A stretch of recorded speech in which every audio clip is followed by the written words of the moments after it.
Jusqu'à présent, lors de mes différentes causeries, personne ne m'a donné tort lorsque j'ai affirmé que le crime ne peut qu'enfanter le crime, que l'injustice cause d'autres injustices et que la violence favorise la naissance d'une autre violence encore plus meurtrière. Personne moyennement sensée ne saurait dire le contraire. Cependant, les gouvernements élus démocratiquement dans les pays du Nord, intervenant militairement dans les pays du Sud, ont commis des crimes, suscité des injustices et exercé la violence contre des populations civiles, dont le seul tort était de posséder toutes les richesses et matières premières, convoitées par les élites économiques, industrielles et financières d'Occident, sans que cela soulève pour autant une réprobation généralisée parmi les populations civiles du Nord. Ces expéditions armées ne choquaient pas grand monde. Et à vrai dire, on les acceptait sans état d'âme.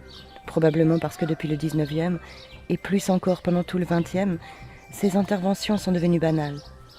Mais au 21e siècle, beaucoup de choses ont changé. Et pour les puissances occidentales, nous, les membres de la société civile, nous avons tout intérêt à nous intéresser aux nouvelles réalités, parce qu'il y va de notre sécurité à tous. Il importe de savoir que les initiatives de la guerre de Libye et de Syrie, par les responsables politiques français, fut une décision qui ne convenait pas et ne répondait pas aux intérêts de la population française. Mais malheureusement, les crimes commis dans ces pays au nom de la République française ont vulnérabilisé la sécurité des Français, dont plusieurs en ont déjà payé le prix dans leur chair.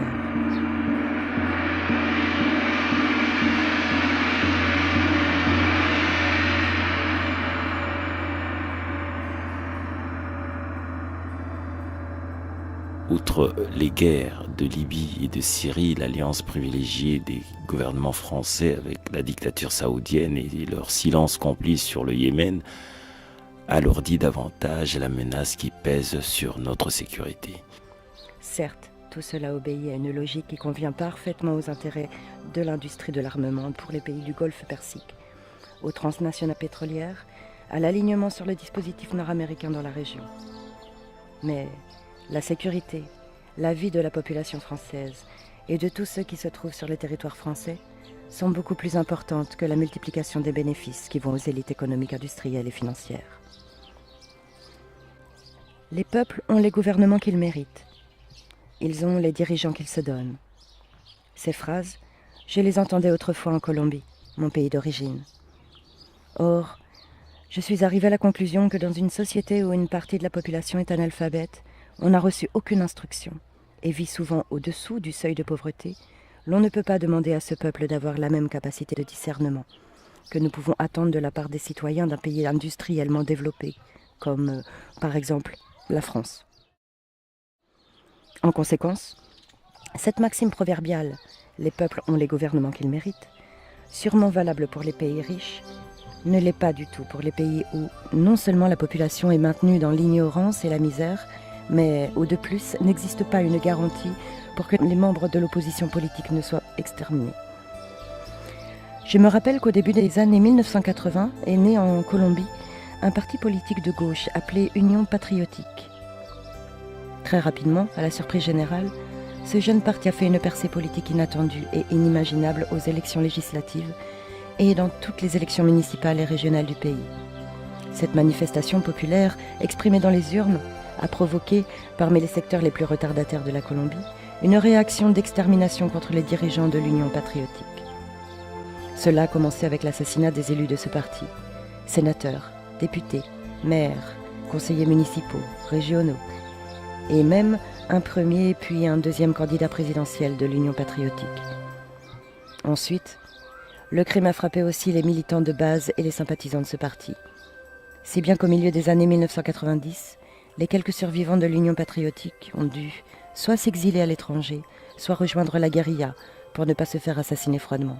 Des chiffres très conservateurs parlent de 3500 et d'autres parlent de 5000 membres de l'Union patriotique assassinés en toute impunité. Je veux dire par là que dans un pays comme la France, où les membres de l'opposition politique ne risquent ni leur liberté ni leur vie, l'on peut raisonnablement attendre de ces citoyens, qu'ils soient de droite ou de gauche, une approche bien plus intelligente de tout ce qui engage leur destin, leur sécurité, leur vie. Cependant, J'ai la crainte que la population française reste majoritairement prisonnière de ce discours simpliste et prétendument sécuritaire, développé par ces mêmes responsables politiques qui ont vulnérabilisé et mis en danger la vie des Français. Je crains que la plupart des Français n'aient encore compris que la guerre contre la Libye, déclenchée par le gouvernement du président Sarkozy, n'était pas nécessaire, ne servait pas l'intérêt du peuple français et au contraire, mettait en danger sa sécurité. Je ne sais pas si les Français ont compris que la guerre déclenchée contre la Syrie par le gouvernement du président Hollande non seulement ne servait pas l'intérêt du peuple français, mais, de surcroît, les attaques militaires contre ce pays vulnérabilisaient davantage la sécurité de la population civile française. Tous ces responsables politiques savaient plus ou moins quel risque ils faisaient encourir aux Français lorsqu'ils menaient des attaques aériennes qui frappaient là-bas des civils innocents. Mais ils ont quand même déclenché ces guerres parce qu'elles servent aussi bien les fabricants d'armes que les actionnaires des transnationales pétrolières au service desquelles agissent les élites politiques. On peut se demander si les Français sont majoritairement en mesure de comprendre ces vérités quasiment évidentes. On ne peut que le souhaiter. Parce que si c'est le cas, alors les Français comprendront la nature du mensonge de ceux qui veulent faire croire aux moins avisés que la solution aux désastres dont ils sont comptables serait la suppression des libertés démocratiques et l'intensification des attaques contre la Syrie.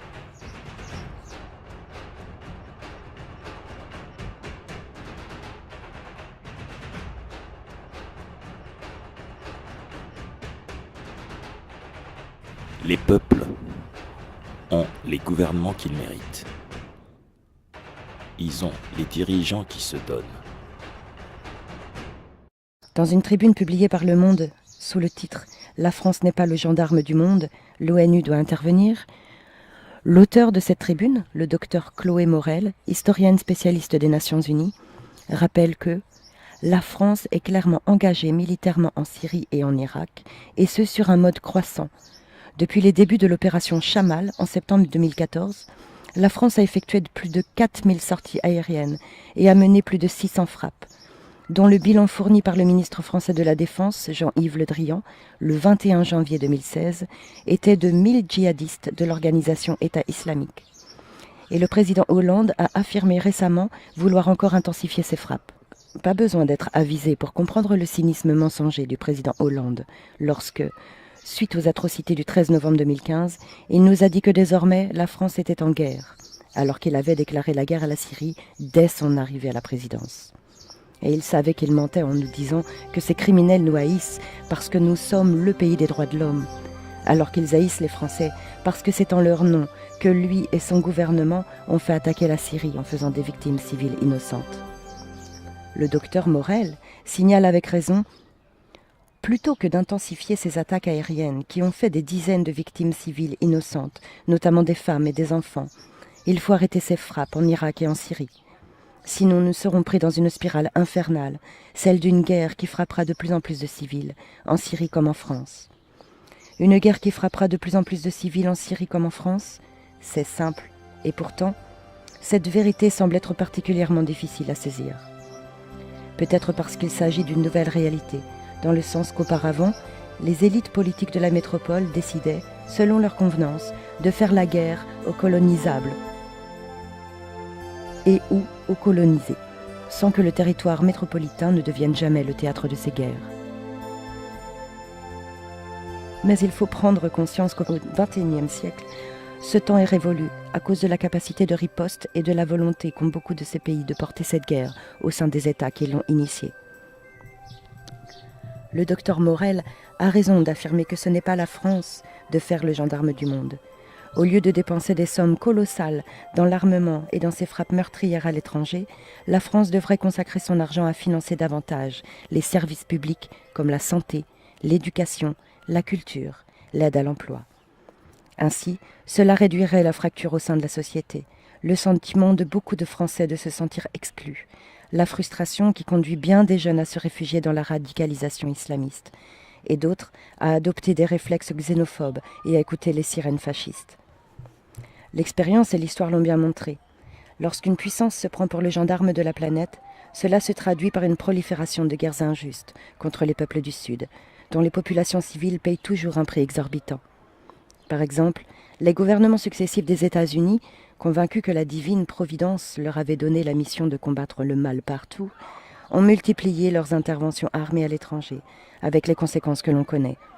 Aussi, on retiendra que ces guerres sont financées par les peuples du Nord, souvent au détriment de leurs propres droits. Dans le cas qui nous occupe, les guerres déclenchées par les gouvernements français sont financées par le contribuable français, au détriment d'un meilleur service dans des secteurs aussi importants que la santé ou l'éducation, afin de réduire les inégalités en France.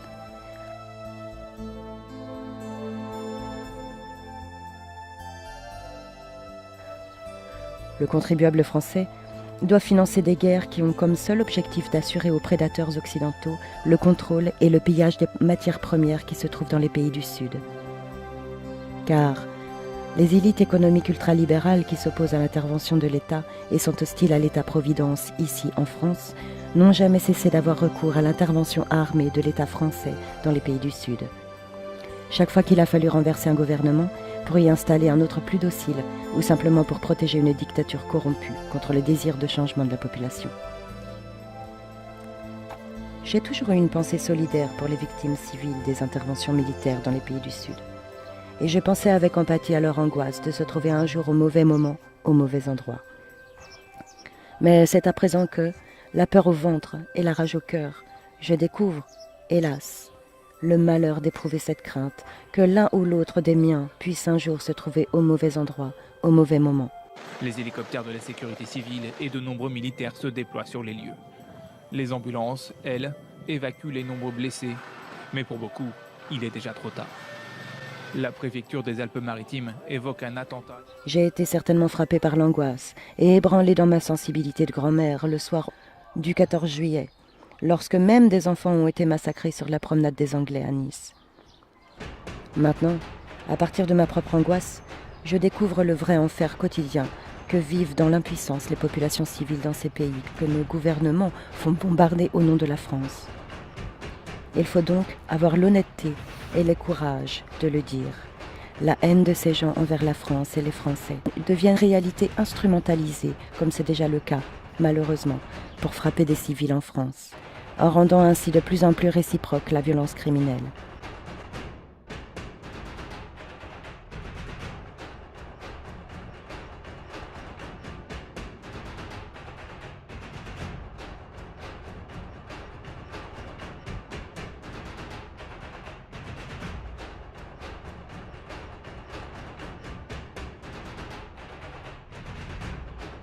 Nous, les membres de la société civile, nous avons tout intérêt à nous intéresser aux nouvelles réalités, parce qu'il y va de notre sécurité à tous.